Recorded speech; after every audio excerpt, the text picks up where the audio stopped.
today I am going to be talking about my time at the Decatur Book Festival. This is a festival that took place on Labor Day this year, and it's in Atlanta, Georgia, which is where I currently reside. So I was so glad that I got the opportunity to go this year. It feels like every year that I've been in Georgia, I have not been able to attend because I've been out of town that weekend that it's been hosted or just doing something else. So this is the first year that I've actually had a chance to go to the Decatur Book Festival, and it was such a great time. The Decatur Book Festival is basically a free festival where there are a lot of different panels going on, a lot of authors talking about recent books that they published. Some of the authors are Emory professors and other professors from universities in the area, and it was such a great opportunity, and I really wanted to share my experiences. I got to meet a lot of amazing authors. If you've been checking out my Instagram, I posted a few pictures when I got to meet Angie V. Schwab, and a lot of other great authors. I was so excited that I got to go this year. And yeah, I'm just going to be talking about the panels that I went to, and I think I'm going to be breaking up this into two parts. So the first part, I'll talk about all the panels that I attended, as well as some of the books that I got signed. And then the next part, I will go into all the books that I purchased during the event. I think I ended up buying like 10 books, which is kind of a lot, but half of all the books that you purchase during the event, half of the sales go towards supporting the Decatur Book Festival. So I felt like it was going towards a good cause, and there were so many amazing books and authors there that I just couldn't resist picking up 10 books. So yeah, if you're more interested in checking out the book haul, that will be published later this week as well, so be on the lookout for that. So yeah, let's just get started with the panels that I attended. So the Decatur Book Festival was between August 31st to September 2nd. So I did not get to attend the Friday panel just because there was limited spots, and you had to RSVP and get a ticket before. Even though it was free, you still had to get a ticket. So I was not able to attend that one, but I did attend some panels on Saturday and Sunday. So what makes it really challenging is that there's about 10 panels all going on at the same time. So they really try to get as many authors as they can and as many discussions going on as possible. But what made it challenging was that there were a lot of panels that I wanted to attend that were happening at the same time. So it was really difficult for me to decide which panels I wanted to go to, and I had to make some very tough decisions. But for the first panel, I got to listen to Madeline Miller talk about her book Circe, and she's also the author who wrote The Song of Achilles. I have not read either of these books, which was kind of disappointing. I wanted to read this one before I went and saw her, but I didn't get an opportunity to. But it was a really interesting panel because she talks about what motivated her to focus on one of the minor characters of the Odyssey, and why she decided to kind of make the story more about Circe and her coming to her womanhood. She's the lowest goddess on the totem pole, and kind of how she decided to focus on her story. And it was just very interesting to listen to her talk about all the research that she put into it, and some of the other characters that she might potentially be making into books later on. It was a really great discussion. It was good to see her kind of talk about her inspiration for the story, how she researched it, and it has given me a new perspective when I do come to read it that I think I will enjoy a lot better. I'm excited to pick this one up. I did not get this book signed though. I got there a little late to the panel, so I didn't hear that she was going to be signing books after the panel. So I wasn't able to get this book signed, but I was excited that I was able to attend and just hear some of her thoughts. She seems like a very smart and intelligent woman, and I just can't wait to see what she comes up with next. She talks a little bit about The Song of Achilles and her process for writing that, how she wrote it and then had to start basically from scratch again and rewrote the book because she didn't like the way it was going, and how she had a lot of reservations about sharing the book with her professors and all of that. So it was very interesting to see her take a very personal approach to the whole idea of writing, and it was just very inspiring for me because I know that a lot of authors go through insecurities about their work, but it's good to hear such an amazing author talk about the fact that in the beginning she was also insecure about her work, even if it was a success even still. So it was really great. I'm excited to pick up Song of Achilles because the discussion just made me even more interested in picking up that book as well. So I'm going to be reading this one first and then pick up Song of Achilles shortly after. The next panel that I went to was Writing as Exploration. There were 3 female authors. There was Zoe Fisherman, Nikki Scalchetto, and Shannon Turner. They're all local Atlanta authors, and they were just talking about writing and what their process is like and how they find different ideas. So it was definitely a panel I wanted to attend because I am trying to pursue a career in writing, so I felt like this would be a great panel just to get more inspiration, and it definitely was. It was great to hear that at least 2 of the writers on the panel were both full-time workers. One of them was an accountant, the other one was a full-time mother, so understanding how they have to deal with the other work and other time commitments in their life and the way that they made time for writing was very important. So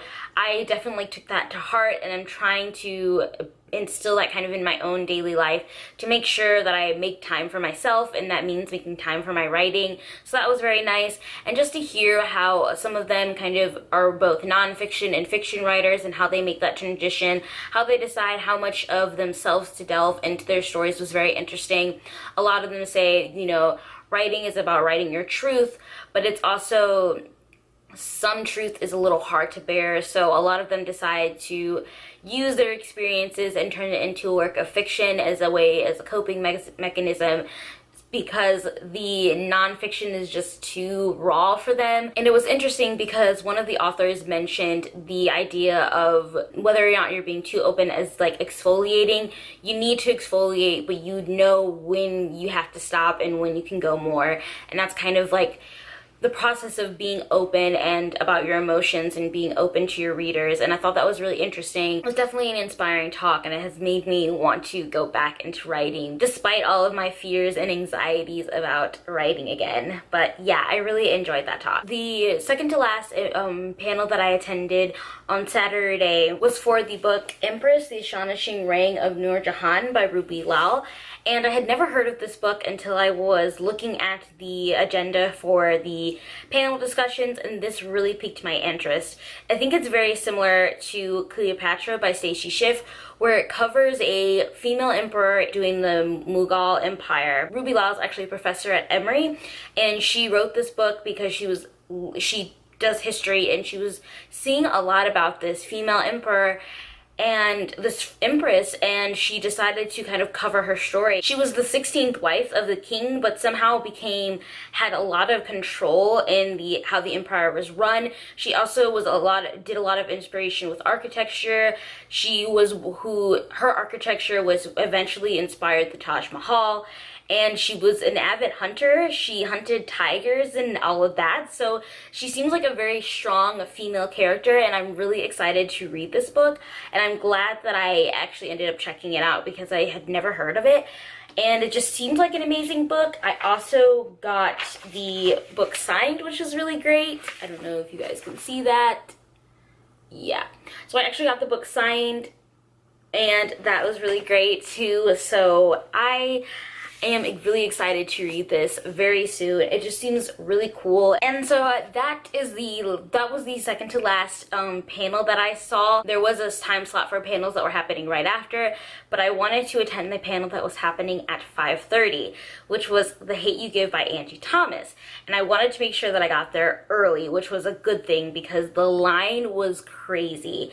There was about 600 people that attended Angie Thomas's panel, which isn't surprising. I mean, her book is amazing, and it's also being made into a movie, but I don't think the Decatur Festival realized how popular her panel was going to be. But I got there in time. I was like one of the first people in line, which was great, and I got a great seat, and I loved listening to her speak. She's such a down-to-earth person, and she's hilarious, and I loved her talking about her inspiration for the book and the fact that she decided to write The Hate You Give because she was tired of not seeing herself portrayed in books that she wanted to read. So it was just interesting to hear her process of writing it, how she felt hesitant about writing the story, how people would perceive it, and all of that. So it was just interesting to get a heart-to-heart from her, and I loved hearing her speak about the book. It was just amazing, and it was just such a great moment. And she was also signing copies of her book while she was there, which was great because I knew I wanted to get my book signed. So the line was like really long. I waited almost an hour and a half to 2 hours to get her book signed. I did get it signed, which I'm super happy about. And I got to talk to her for a little minute and just tell her how inspiring she has been to me. And I was mentioning, you know, how I was a writer and I've been sick and tired of not being able to see myself portrayed in books either. And before she handed me the book, she was like, you know, if I give you this book, we're gonna make a pact. If I give you this book, you have to promise me that one day you'll be signing your book for me. And I was like, that is a pact I can keep. And it was just such an amazing thing to think of. One day I will be signing my book for Angie Thomas, and I just was excited. And she's such a sweet person and such a down-to-earth person. I'm just so inspired by her, and it's amazing that I finally got to meet her, and it was so worth it. And it just made my day. It was the last panel that I got to see, and it was worth all of the wait, worth all of the time that I spent, and it's just surreal that I got to meet her. I know I have some qualms with this book. If you've seen my review of it, I did have some issues, just that I felt like the book was a little too light on some topics and not as dark as I would have liked it to be. But as I come to think about this book, I do realize its importance in the YA community, and I do understand that this book is so important. And I do find a huge connection with Star, just because I grew up living in a predominantly white community, going to a predominantly white school, so I definitely feel for Star, and that she kind of has to split her personality two ways, and that definitely connected to me in this book. So as much as I do have qualms about this book, I still really enjoy it, and I still really enjoy Angie Thomas as a person and as an author, and I will be buying every book that she ever publishes. And I'm just so ecstatic. Like, it's just amazing that I got to meet her and get this book signed, and I will be keeping this in my collection forever. And that is the end of day 1, so now I can talk about day 2. I went to fewer panels on Sunday just because there was a lot of ones that were conflicting with the time period that I wanted to go to, and I was waiting in line for a lot of to get my book signed for a few of them, so I missed a couple panel slots. The first panel that I went to was The Power and Vengeance of Other Worlds, and this featured the author V.E. Schwab, Jonathan French, and Drew Williams. And of course, I had to attend this panel not only because it was talking about fantasy worlds and world building, and that's something that I value a lot in books that I'm reading, and also something I want to improve as a writer as well, and just because, you know, V.E. Schwab was there and I had to go and attend to support her. So I really enjoyed this talk. All three of the authors were amazing and offered really great advice for people that do want to write fantasy and sci-fi. And I was just blown away by the different things they were talking about. V.E. Schwab mentioned, you know, there are two different types of authors. They're the authors that give you a window and authors that give you a door. And they all felt like they were window authors that kind of give you a peek into this grand world, and obviously develop that world in a way, but they never show you the entire world. And that's something that I actually do like. I like the idea of reading a book that feels expansive, and I don't need to know everything about this world to really enjoy the story. But I think it also, as a writer, it gives you the opportunity to kind of expand on the world in future books, and also for future companion novels and stuff like that. So I really liked that idea and that concept of like giving your readers a window into the world rather than opening up the entire door to them. And then also V. Schwab mentioned that she likes to write the first book in a series, as kind of more of a standalone. And that was really something that interested me, because that's kind of one of my biggest criticisms about the Darker Shade of Magic book. I also reviewed that one, and I didn't enjoy it as much as I thought I was going to. But one of the things that she mentioned was that she wrote it as if she was writing a standalone. And that's something that I felt very strongly, that the Darker Shade of Magic story felt very much like a standalone. And after hearing her talk about her reasons for making it a standalone, it made me kind of grow a better appreciation for the Darker Shade of Magic. So I did get my book signed. I waited in line for probably an hour because her line was really long too. It was as long as Angie Thomas's line.